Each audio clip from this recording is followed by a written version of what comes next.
Bonjour, aujourd'hui nous allons voir le chapitre 16, le trafic de drogue en droit pénal. En France, le trafic de drogue est réprimé de manière sévère par le droit pénal en raison des conséquences néfastes qu'il entraîne pour la santé publique et la sécurité. Le code pénal ainsi que diverses lois spécifiques encadrent les infractions relatives aux stupéfiants. Les infractions liées au trafic de drogue en droit pénal français, les principales infractions en lien avec le trafic de drogue sont les suivantes. La production, la fabrication, l'importation ou l'exportation de stupéfiants.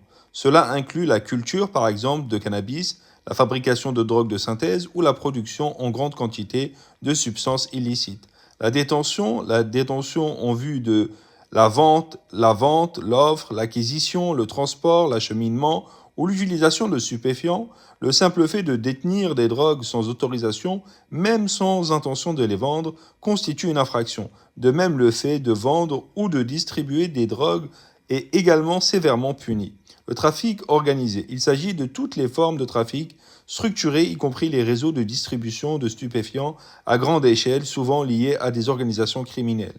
Les peines encourues. Les peines encourues pour le trafic de drogue en France varient en fonction de la nature et de la gravité de l'infraction. Les sanctions sont particulièrement lourdes pour les actes liés au trafic organisé et à la vente de drogue. Les peines de prison, selon l'article 222-35 du Code pénal, le trafic de stupéfiants est puni d'une peine de 10 ans de prison et d'une amende pouvant atteindre les 7,5 millions d'euros.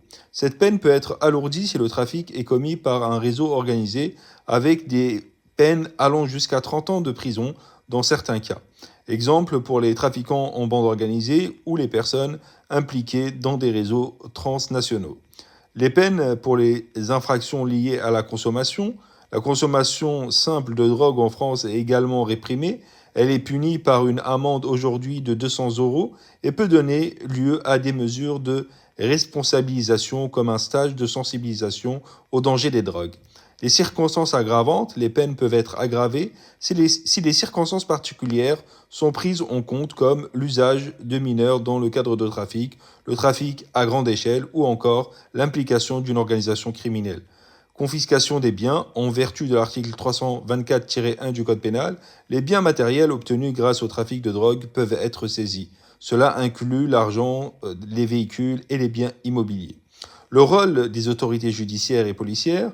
La lutte contre le trafic de drogue est une priorité pour les autorités françaises, qui mobilisent plusieurs dispositifs pour lutter contre cette criminalité. Les forces de police et de gendarmerie, elles mènent des opérations de contrôle, de saisie et d'interpellation des personnes impliquées dans le trafic de drogue.